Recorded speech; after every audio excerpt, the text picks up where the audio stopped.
ఒక మంచి మాట నాకు చాలా ఇష్టం బైబిల్లో. ఆయన నలిగిన వారి ప్రాణమును అలక్ష్యం చేయడంట. నాకు చాలా ఇష్టం అన్నమాట.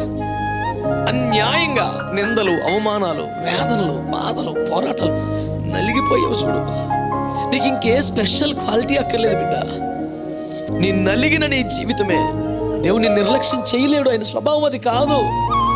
లైట్ తీసుకెళ్ళాడు, పక్క నుంచి బైపాస్ అయ్యి వెళ్ళిపోయి నలిగిపోతున్నావుగా.